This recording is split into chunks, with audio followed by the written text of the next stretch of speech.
I appreciate everyone taking the time. I know it's a little crowded in here, but squeeze in. How many of you guys have seen the presentation on the fourth floor? Just want to get a show of hands so you have an idea of how many people. Okay, so we've got a couple people. It looks like the majority of you have not. What we're going to do is we're going to give a quick overview of the presentation that we've already shown on the fourth floor, and then we'll open it up for more Q&A than we have done downstairs. Before that, my name is Brendan Bluer. I am an investor and serial entrepreneur. I've been involved in everything from virtual currencies to real estate. I've been based in Asia Pacific for the last 12 years. I got into blockchain about 2 years ago, and I started looking around the space at platforms that I thought could really scale and start to bring blockchain mainstream. And I found an incredible team. We've been working together over the last year. I'll let Dan take it from here, but Dan Larimer. Thank you very much. I'm really excited to be able to share information about EOS with you, but also to explain the technology behind it so that you can understand how this applies more generally to blockchains. So you've probably seen EOS around. I'm going to start real quick by doing a little look at the past. Bitcoin was introduced 8 years ago, and since then we've been trying to generalize blockchain technology, with the most recent example being Ethereum, which attempts to do general purpose smart contracts. But in the future, we believe everything will be on the blockchain because of the benefits blockchains provide. We just need to get the technology there. So what does that look like? The requirements that we need to achieve for currencies like payment systems, credit cards, bank wire transfers, is about 20,000 transactions per second. And that's just for 1 or 2 systems. Then if you want to do something like social media, Facebook has 52,000 likes per second. That's not including all the posting and voting and comments that's going on there. And that's just one platform. You've also got Twitter and Reddit and a million other things out there. Then you've got exchanges. Exchanges have extremely high volumes of transactions, 100,000 transactions per second. And that could be per pair. So you have multiple stocks trading, all with these very high volumes. So now imagine trying to put all these on one platform so they can interoperate. You're talking about requirements of millions of transactions per second. And this is what we have today. 3 transactions per second for Bitcoin, 30 for Ethereum, and everything is fundamentally limited to single-threaded performance, which will not allow us to achieve the goals we want. So we need to do something different. So I've been building high-performance blockchain applications for 4 years. I started my work in the cryptocurrency space in 2013 when I introduced the concept of a decentralized autonomous company in the Let's Talk Bitcoin article. Since then, the DAO concept has taken off, so C became an O. In 2014, I launched BitShares. BitShares was the original decentralized organization with its own blockchain, and it's based on delegated proof of stake, which is a consensus protocol where all the stakeholders are electing the block producers. You can view this like mining or delegated proof of work, where the miners elect the mining pool operators. The block producers are paid by the network.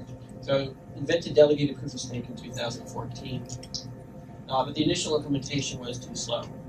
So we implemented the entire thing from scratch using improving design technologies from exchanges like the LMAX exchange, which was processing millions of transactions per second on a single thread. I encourage you to Google it for more information, but using those design techniques, we created a blockchain capable of 100,000 transactions per second on a single machine. And it's been publicly demonstrated in a decentralized network, achieving 20,000 transactions per second, all single-threaded, mostly limited by the peer-to-peer network code, not the database or computational throughput. We also introduced advanced account permissions with the original BitShares. This is dynamic hierarchical threshold multisig, a bunch of complex words to express a relatively simple concept. Permissions need to be attached to accounts, not keys, and you should be able to organize them into organizations and then delegate permissions to other accounts. This allows you to update your keys without impacting everyone you're a multi-sig party to.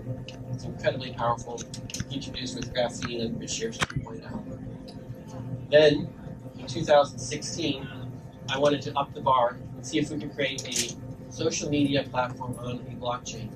Social media platforms have much higher requirements for decentralized applications than something like an exchange.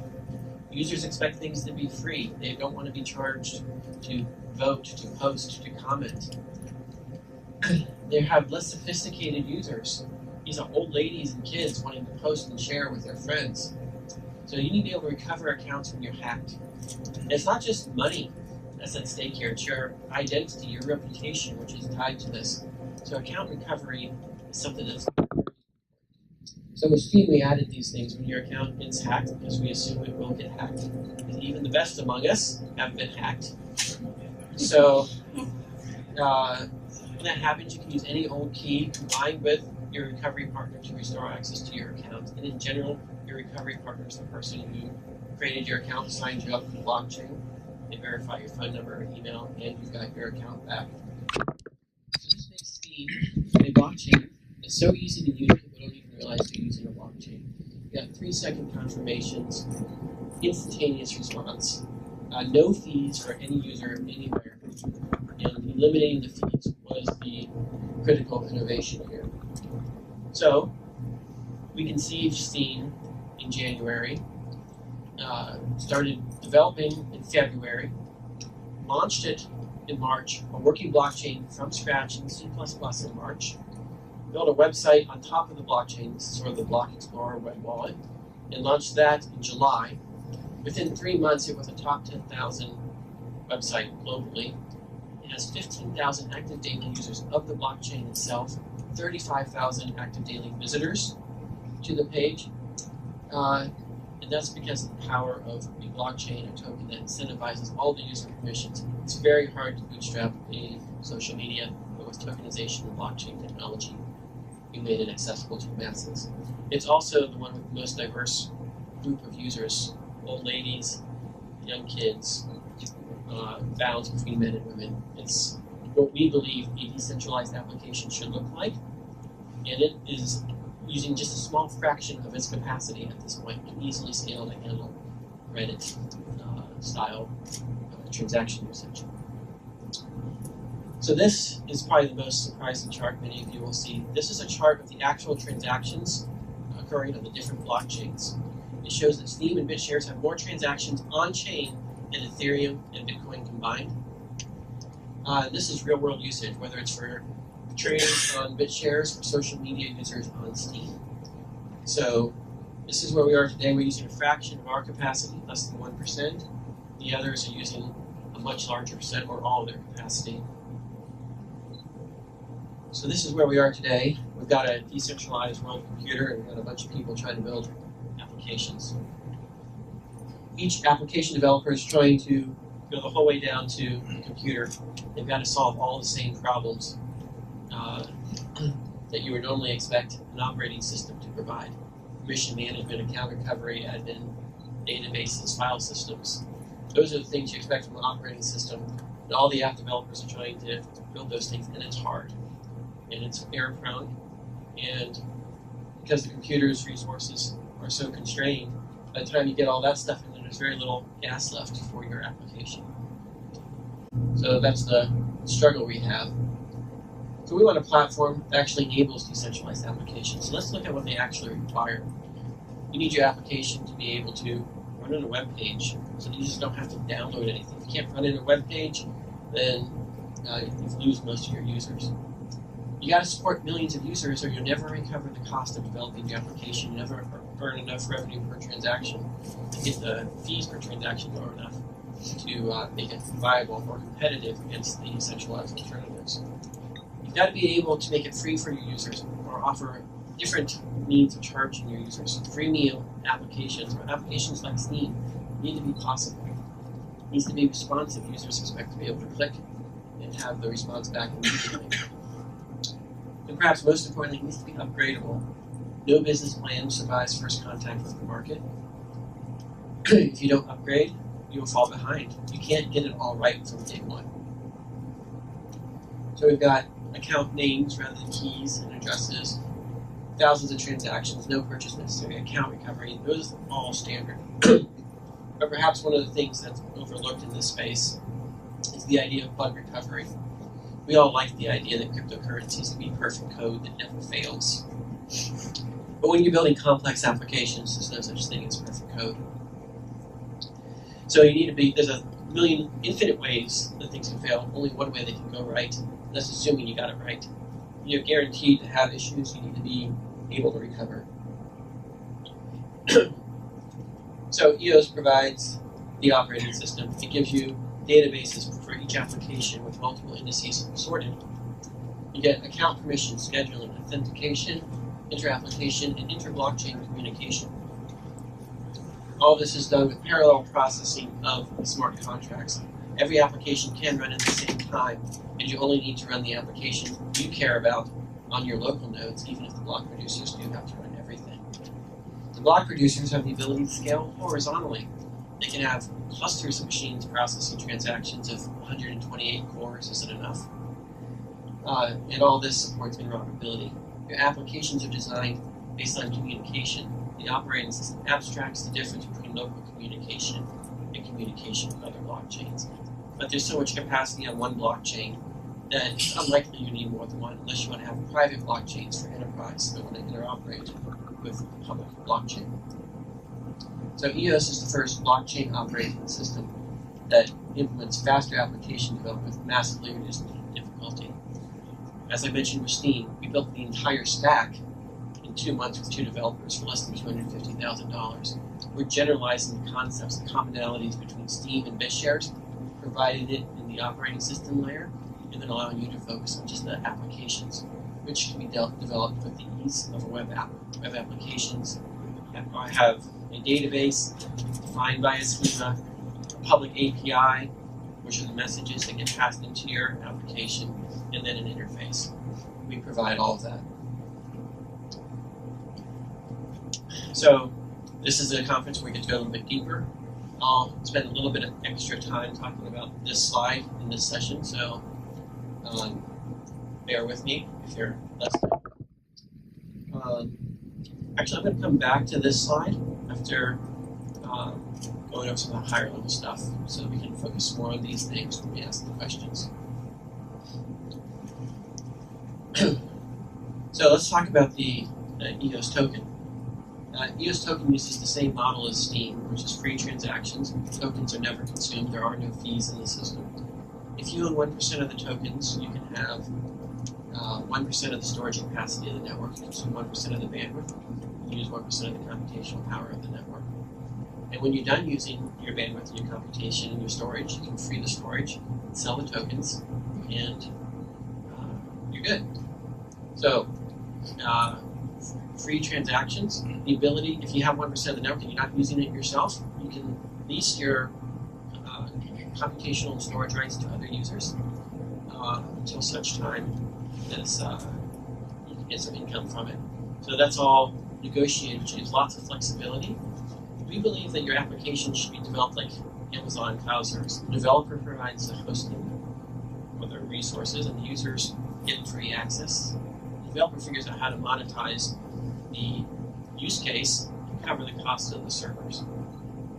In this case, the developer buys resources like buying cloud computing and provides it to build their business.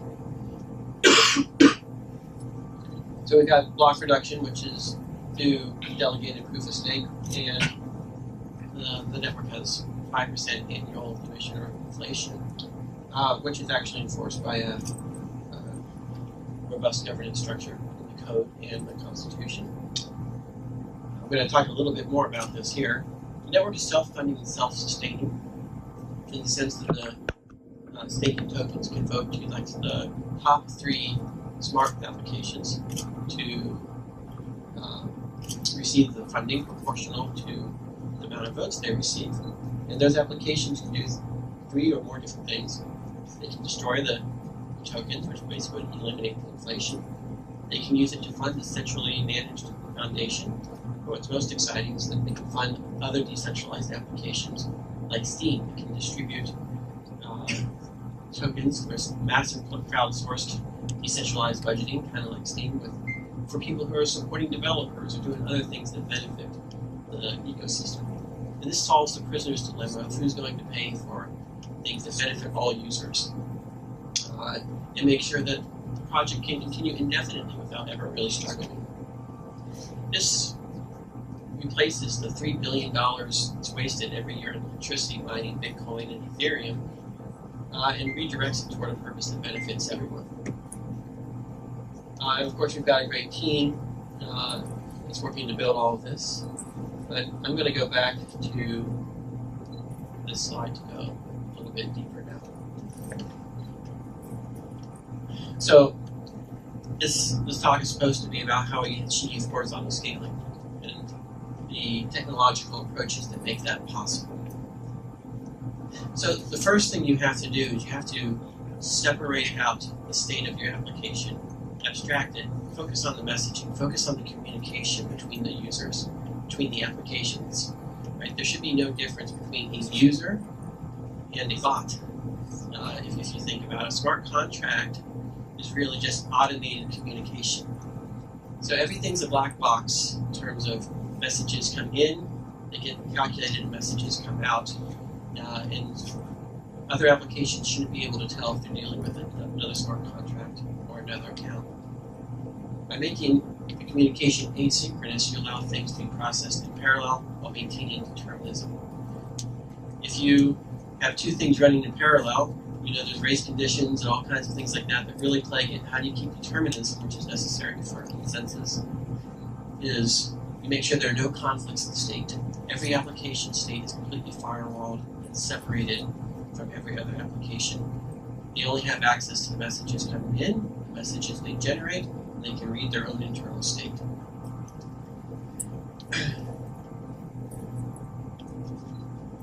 So with the separation of state, we can now provably schedule things in parallel without any locks. So the block producer's job is to take all the messages, see where they're being delivered, and organize them into threads. And then they can execute them all in parallel. And everyone can verify before they're running them that there are going to be no data, race conditions, no non-deterministic behavior. And because everything's defined by the messages, you don't have to run everything. You can derive the state of one application just by the messages that come in and the messages that go out, which are both recorded on the blockchain. So part of scalability, you don't want to go parallel until you've really maximized your sequential throughput, because there are some things that just can't be done in parallel. For example, an exchange's order book. Every order impacts the state of the order book. You can't process orders in parallel. So you really need high performance throughput on single threads as well. So we've gone through a lot of effort to separate the different types of tasks you're doing as part of writing your smart contracts. There's a difference between authenticating, am I allowed to do this, and actually doing it. So for transferring a currency, am I allowed to do it? You have to check the signature. You have to make sure the accounts exist. You have to make sure the accounts have sufficient balance, and any other constraints are met. That's the authentication step. That's read-only, which means you can authenticate unlimited messages in parallel without any conflicts of state. The actual act of doing it is subtracting a number in one account and adding a number to another. So in order to do that efficiently, we take the lessons from LMAX to keep everything in RAM. You can use a memory map file to make sure it's persistent. But by keeping everything in RAM, there is no database delays. It's very fast, just pointer math to access data that you need. And that's what makes this different. Now you might think that keeping everything in RAM is going to be expensive. It is, but Google keeps everything in RAM. Amazon keeps everything in RAM. It's the only way to scale things with high performance. And it's possible to build machines with terabytes of RAM these days. The RAM prices are constantly falling, and there is even new RAM technologies that are being released that are 10 times faster with persistence and power outage. So keeping things in RAM is the new way that you need to design applications. The going to disk, even flash drives, is based upon older hardware assumptions. Software needs to change the assumptions it makes going forward and keep everything in RAM. So we use separation of authentication and read-only operations to get parallelism and optimize there. The other thing we do to accelerate the single-threaded performance of these platforms is publish the source code, not the assembly or the precompiled virtual machine instructions. Source code is what the programmers write. It captures the intent, and it's deterministic, and it's logical, assuming that the compiler conforms to the specification of the language. Developers need the power to adapt it to the users, rather than making the users adapt to the limitations of the technology. An example of that is fees. You don't want to make the users adapt to paying fees because the technology requires it. So that's a little bit deeper there. Next thing is governance. I'm going to introduce the concept and hand it over to Ian. But the idea here is if you have a centralized application like Facebook or Twitter, all the users sign this end-user agreement, this terms of service between themselves and the organization. In a decentralized platform, you need the users to agree peer-to-peer. So you create a peer-to-peer contract between all the users that they sign every time they transact. And this contract establishes the common things we all agree on, the principles on inflation, choice of law, jurisdiction, and dispute arbitration. So all those things can be expressed there.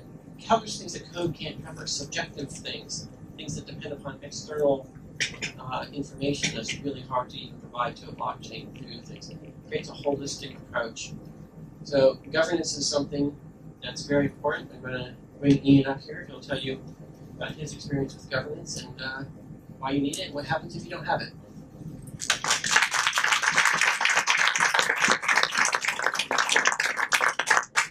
Hi there, it's Ingrid here. You might need to turn the mic on. Oh, is there one? How are we going now? Okay, great. Ingrid here. The thing about IT, and we know this from deep experience, is that when we build it, the IT works until it stops working. And the principle here is we automate what we can. What's left over, we have to govern. We have to build what we can, we have to automate what we can. The rest is for governance. And therefore, when you're building something like a blockchain or a financial system or whatever it is, you always expect something to go wrong, and you have to have a process by which we do this. And if you subscribe to the notion that you can build a blockchain without governance, then you're in for some very costly lessons. So, for example, the DAO was a $150 million lesson in what to do when you haven't got a governance process already in place. And the result of that was completely random. It was based on the circumstances of the time. It would not be able to be predicted in advance, and it was based on biased activity of the insiders. So this is an uncomfortable situation for many people. But worse, it's a fatal situation for businesses. And if you think about businesses, EOS is a system to build businesses on. As a business owner, as a business developer, as somebody responsible for a large client base, you would really want more stability than that. And if you doubt this, talk to the owners of Bitfinex, which got hacked to a large extent. Then there's Mt. Gox, which lost an awful lot of money through very poor governance or absence of governance procedures, etc., etc. And if you're talking about business, we will not attract business users into the space until there is in place some form of understandable, contractable, or workable governance arrangement, so that somebody's got your back. So, talking about my experiences a little bit, way back in the 2010s, I got involved in a society or a community very much like the communities on the blockchains. It was called CACert, and it was a wild crowd of geeks and difficult people, the normal sort of society problem you get with internet techies and so forth. And we had, there you go, there's one down there. Let's start a fight. And we had one unfortunate problem. As a group, we were delivering a certification authority to the users, and this required to go through a process of compliance. It's called an audit. We went through an audit process, and the audit process said, well, okay, how do you deal with the rights, liabilities, and obligations of your users when the certificates go wrong? Now, certificates are supposed to be something of value. Therefore, when something goes wrong, value gets lost, or interrupted, or damaged, or something like that. Therefore, it's a reasonable question to ask what happens when something goes wrong, who loses, and who has to compensate. Now, it is still the case today that CAs do not have a good answer to that. But CA Cert has a good answer. And the answer was to put in place arbitration. The arbitration forum was set up such that if anybody lost value, they could go to the arbitration forum, file a dispute, get a ruling that says somebody must compensate or fix or something like that. We don't know what the solution is, we can't predict that in advance. But what we do know is there's a precise path of governance to solve problems. Now, that worked, although nobody ever lost any money on a certificate, and I don't think anybody ever has. But it had a funny effect. Once that system was in place, people started to file disputes on all sorts of things. It became a popular place. CSO has gone through 500 disputes, and each of those have gone through a process where an older, grey-haired person has looked at the serious implications and has measured the process and come up with a ruling. And this ruling has given the community a way to proceed and to solve that problem. But we also found that it was useful for policy. You write a document, a compliance document, you write a constitution, you write an end-user license agreement. You can make it very short, because if there's any uncertainties, instead of writing reams and reams of prose about how you handle everything, you just say, and refer it to dispute if there's a problem. And that allows you to shrink everything down to the absolute minimum and get a really good community feel about what you're about. The other effect was that all of these wild geese suddenly started to behave.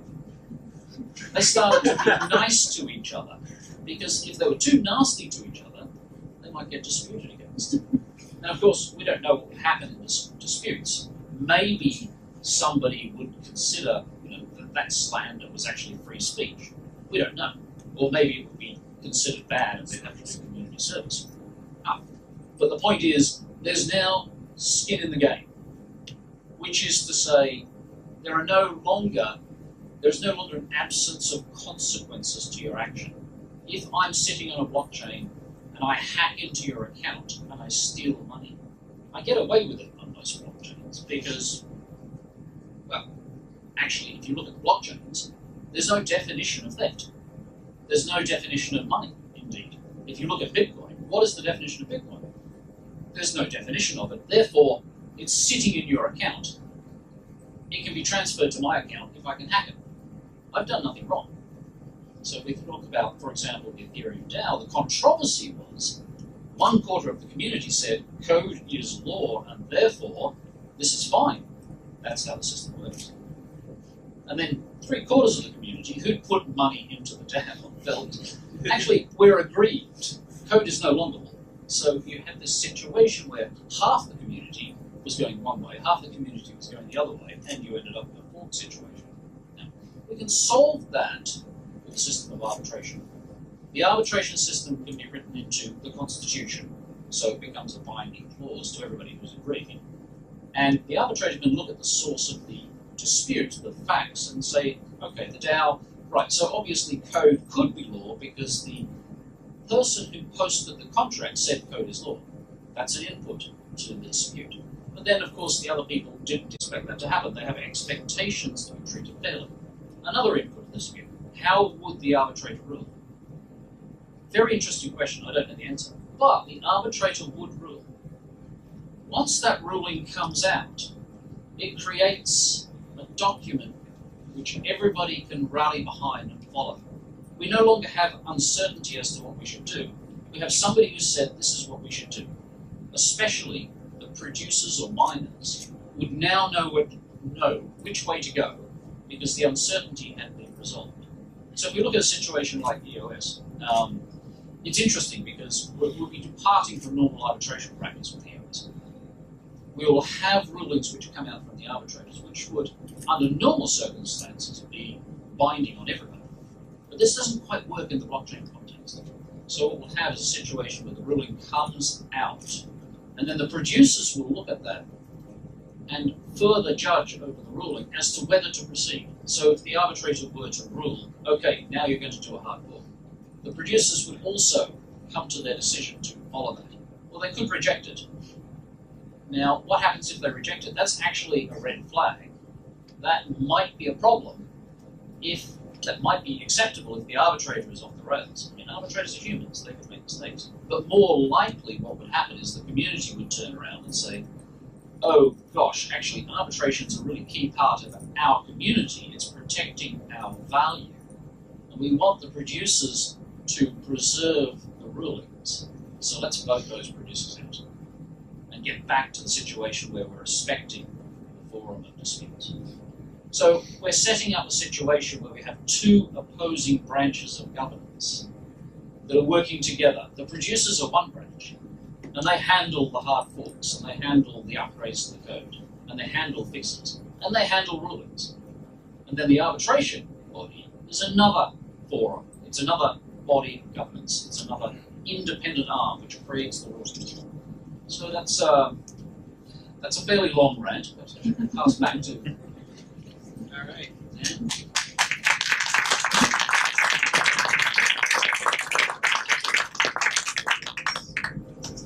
So there's another aspect to all of this. If you don't define governance, if you don't define arbitration, everyone is still subject to every jurisdiction on the planet. Anything that happens, you may or may not have any predictability. So by defining it, you get something better than the default. You get something that we all agree to. We establish our own jurisdiction, which is international in nature, that's enforceable in all countries. So we also get a jurisdiction that respects and recognizes the blockchain's constitution, and the intent. Now, we're not setting any particular rules for this. This is all open source code. It's all the Constitution. Everything has to be approved, developed by the community, until we can kind of get a consensus on what these things should actually be. The important thing about what Ian was saying was the lessons learned the hard way, and that we can do better, and that there is a process, and that we can create a legally binding, decentralized, explicitly consented to contract among all the users that brings us all to one page. And it doesn't have to be something that's really long and complicated and read by lawyers. It can be something that everyone can understand and everyone can more or less universally agree to. So we definitely want feedback from everyone on that, to try to use all of these tools to take smart contracts in really holistic view. The contract is a expression of the intent. It is not the complete intent, because even lawyers and the best programmers can't capture the intent of the parties 100% every single time. And if you demand perfection, you create a very strong system that then the first thing that goes wrong, it shatters and it breaks. But if you design to heal when things break, then the system can continue because little things can be fixed. So that's EOS. That's how we're solving decentralized smart contracts, scalability, and governance all in one. So at this point, I'd like to open it up for questions. All right, in the back. Okay, so let's talk about the block producers here. Alright, so the question is about delegated proof of stake. Who chooses the block producers? The block producers are chosen by everyone who holds an EOS token and transfers it into a staking contract. They get one vote per EOS, and they can vote for any number of other people who have decided they'd like to produce blocks. And every block producer then has a total number of votes that they've received. You sort them all based on total approval voting. The top 20 get selected to produce a block every single minute. And then there's a wild card, a runner-up, that's chosen from everyone else who's in the running, proportional to how many votes they receive. So if they have 5% of the votes, they get chosen 5% of the time, which means 1 out of every 20 minutes. they get to produce a block, which means anyone can produce blocks. But this is another aspect of decentralization that needs to be understood about the security of blockchain technology. It's not the number of producers, it's the number of unique individuals per confirmation window. So in Bitcoin, take any random sampling of 6 consecutive blocks, and you've got 5 mining pools. Right? So you're talking about 3 out of 5 multi-sig effectively, using hash power instead of elliptic curves to validate your transaction. Under delegated proof of stake, in 1 minute or 45 seconds, you've got 15 out of 21 unique individuals who have said that they saw your block in your transaction. They've included it. Every block producer is scheduled to produce block at a particular time. So there's never any conflict over when a block should be produced. They're produced exactly every 3 seconds. And if a block producer produces 2 blocks with the exact same timestamp, well, they can lose their job. They can lose a very profitable business because, unlike miners, they don't have any electricity costs. It's all revenue to cover the server costs and profit. There's a lot at stake, including reputation. They all had a campaign to get there. They've invested a lot in it. And getting voted out means all their infrastructure and their business is over. So there's a lot that goes into selection here. That's the number of unique validators per validation window. And under a delegated proof of stake, once you've gotten 2/3 of the elected block producers have built a block on top of your transaction, it's immutable. No one's allowed to go back. The Constitution enforces it. The Constitution says no block producer is allowed to produce a block with the same timestamp, 2 blocks with the same timestamp. And so you get very fast irreversibility. And you also have 99.9% certainty that once your transaction is included in the first block, it will be the final block. Steam and BitShares have been running for years with near 100% participation of all the producers, which means every block, the expected rate of inclusion is near 99%. You don't have this waiting period where it's very fuzzy of what's going to be in there. There's no competition, there's cooperation. The competition is to get the votes, but once you're in, all the producers are cooperating to provide a seamless experience for the community. Are there any other questions about that? Yes, sir. It's kind of hard to grasp exactly how this is different from the current model. You said that there's something to do with coincidence. So under proof of work, everyone's competing. So there might be a block, but it could be reversed if someone else produces another block, more hash power. Right? So you have to wait. And you never actually get 100% certainty under proof of work. Because there's always the possibility of a longer chain, and longer chain always rules. But that's because it's a competitive nature. It actually makes sense to produce blocks with no transactions in it if it gives you an edge in the timing. Now, is that called selfish mining? Is that what you're But there's selfish mining, all kinds of things. But it's because the miners are in competition, and under delegated proof of stake, it's more like we can all agree these are the people who are going to be producing a block. They get to produce turns. It's as if you took the top 6 mining pools and just you randomly shuffled them every hour, and they just took turns producing blocks. Because they can all agree, I've got the hash power, why do we need to compete? Right? Why do we need to waste all that energy? So ultimately all blockchains are effectively multi-sig on the mining pools. And delegated proof of stake is electing the mining pools. There's another interesting aspect of that is that so an active block producer, you have the same weight as all the other block producers. On a proof of stake work, there are bigger pools and smaller pools, and the bigger pools have the same channel. Yeah.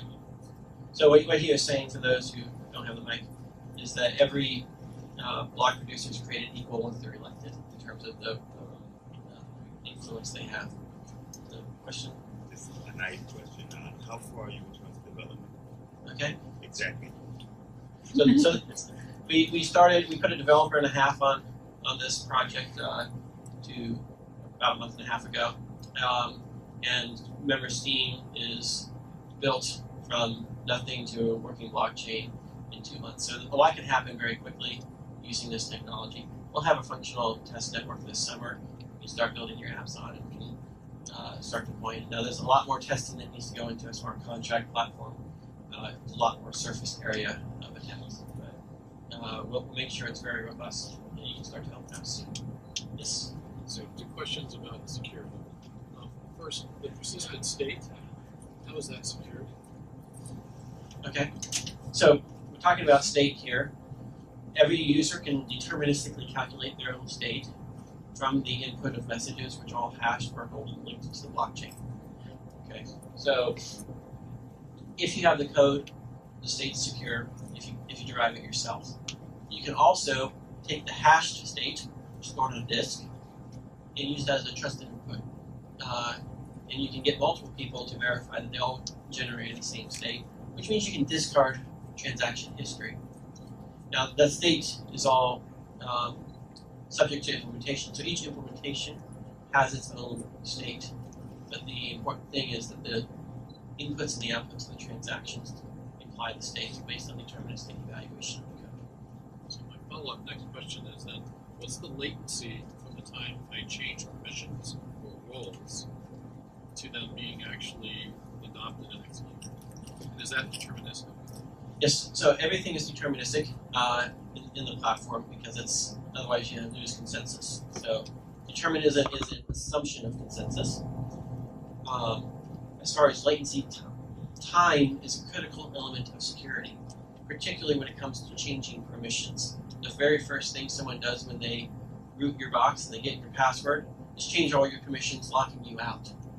So permission changes have a waiting period, and that waiting period can be canceled. And during that time, you use your recovery partner to get your account back if you did not authorize the change in permissions.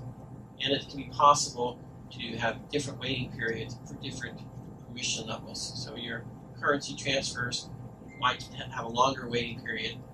Changing your owner key might have the longest one because that's unrecoverable once that's done. So for example, on Steam, changing your owner is a 1 month delay before it's effective, but changing your active key can be faster. But moving currency might be from your savings account might be 72 hours. So there's various different periods depending upon the value and the risk. And we're talking about things that are more than just currency here. It's not just someone takes your money. They can take your reputation, they can take your influence, or any other property right expressed in terms of the contracts that our applications do. So that's something that can't be expressed just in terms of money or replaced with money. Would you support two-factor authentication or some kind of event notification on security changes? Anyone, it's public blockchain. Everyone can observe everything that happens. So many different people can provide notification services. When your account's changed, you get a text message. You can pick any recovery partner you want to do multi-factor authentication on recovery in your account. I have two questions as a lawyer. The first one is technical, and the second one is a governance question. So the first one is, could you clarify exactly how you're transforming exhaust into gas and how you're using that as fuel? I'm trying to understand exactly how you're more energy efficient. And then the second question is, when it comes to governance, as a lawyer dealing with like the appellate process and so forth and so on, I understand that you're sending it back then to the community to sort of gauge the arbitrator's ruling, so to speak. Let's address this one at a time because we have people I need to repeat your question. Oh. Okay, so the first question is how do we make this more energy efficient? Yes. So being proof of stake means there's no mining involved, which means and there's no computational costs or metering per calculation. Both of those things improve the efficiency of the system. So the only thing you have to do is run the servers for doing the executing of the contract. The mining does not help the performance of something like Ethereum. Eliminating mining from Ethereum would still have the computational aspects of the platform.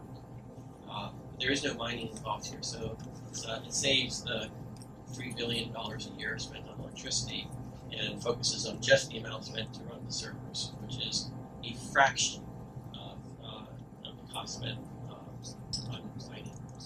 And I'll let Ian address the. So your other question was. Just to wrap it up. So how do you protect the rights of the minority? Because often what's under assault is the individual's perspective and their assertion of their rights. And so if you are sending it back to the community after arbitration to sort of validate the arbitration and that ruling, how are you ensuring that individual rights will not be sort of subjugated to majority, you know. So the question the is, political process. Right, exactly. so the question is, how do you insulate that?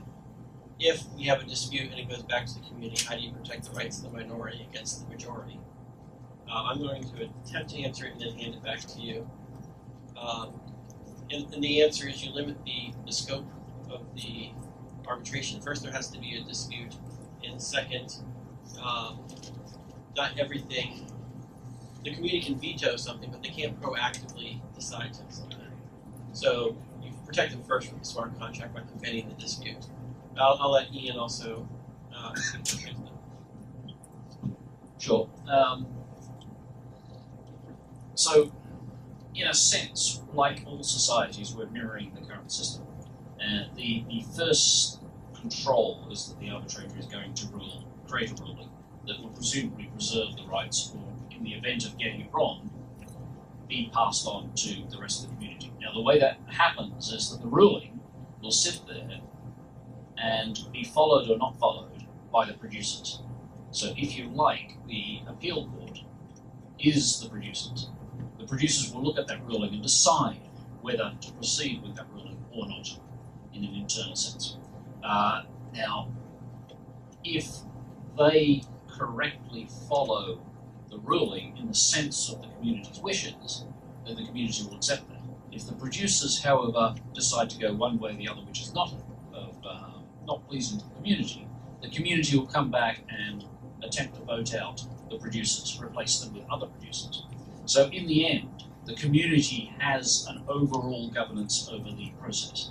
Now, in terms of your expression of how the minority rights are preserved, the Constitution lays out a statement that basically says we give you these rights in balance with the fact that you also give rights to others. So I forget what the precise line is, but basically we set up a constitution which says we're not just here with an absence of purpose, we are here to grant rights to others, and as the counteraction to that, as the compensation to that, you also grant those rights to others. So it goes both ways. Now, how the community then determines the situation of whether the minority's rights are being preserved against the majority, I'm not sure we have a real answer to that beyond the political process that already exists, in the sense that democracy comes along and majority rights do place in favour the existing politicians, who then proceed to manage the process. That's why we have courts. I mean, if we Yes. didn't have those rights, the minority would never be able to establish and secure Yes. their rights. So there is one other thing. As a ruling in an arbitration, it can then be appealed or processed through your local courts. It's a straightforward arbitration process, so consequently the minority could then go to a court and get it reversed if it is felt that and now you're into a position where, as the lawyers say, we don't know how it will go. It could go left or it could go right, and you should try it. So yes, you have two controls, if you like, on the ruling. You can go to the courts, or you can potentially lobby the producers with arguments that suggest that this is a bad ruling. But I mean, fundamentally, a bad ruling destroys value for everyone. People aren't voting without interest in the system. Everything is stake weighted, which it's more like we all have value because we come together.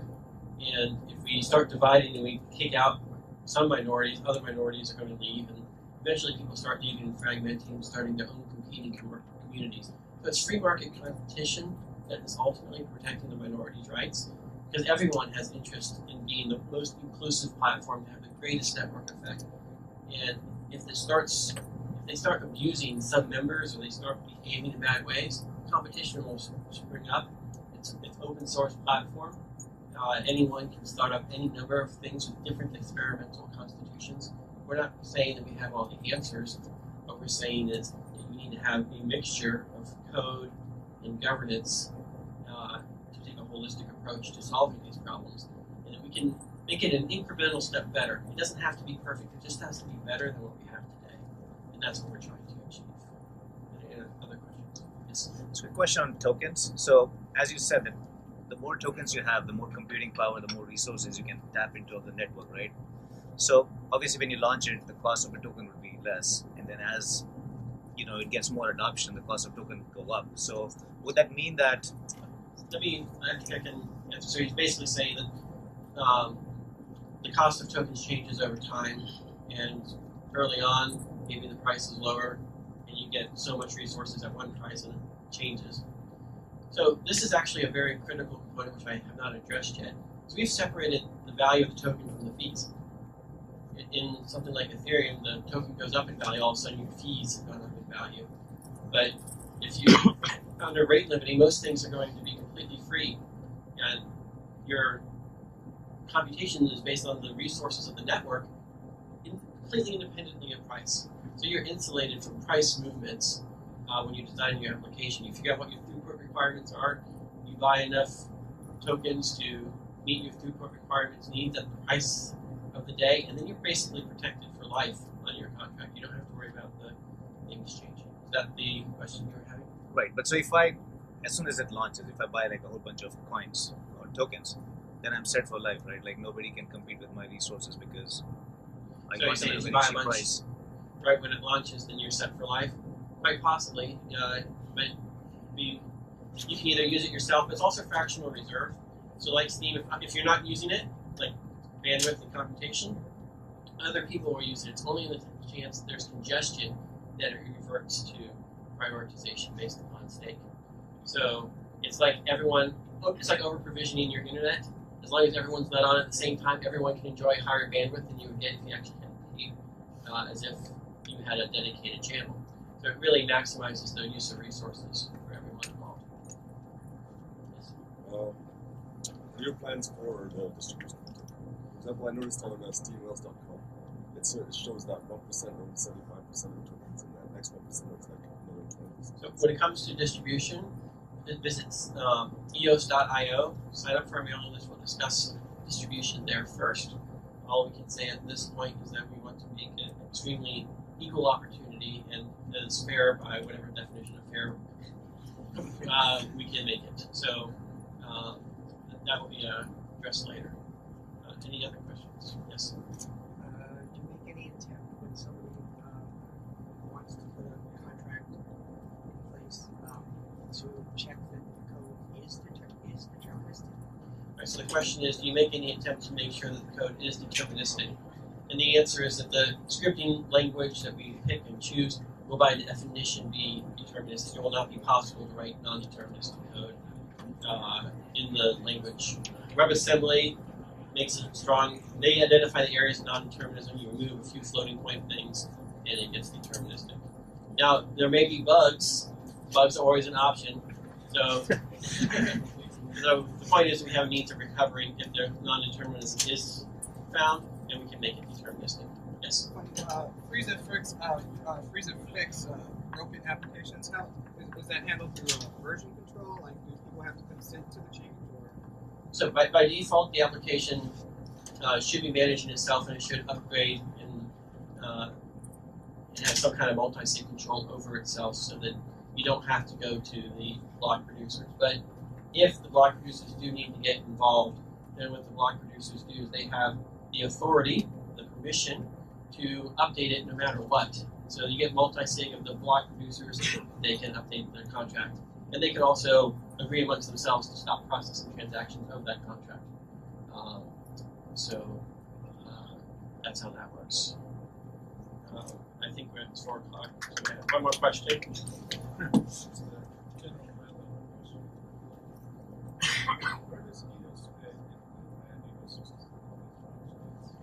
So the question is, where does EOS fit in the ecosystem of all these blockchains? As far as I'm aware, EOS is the only blockchain designed for scalable, parallel execution of general purpose smart contracts. So think of it as, I know people have been calling it Ethereum on steroids. 4:30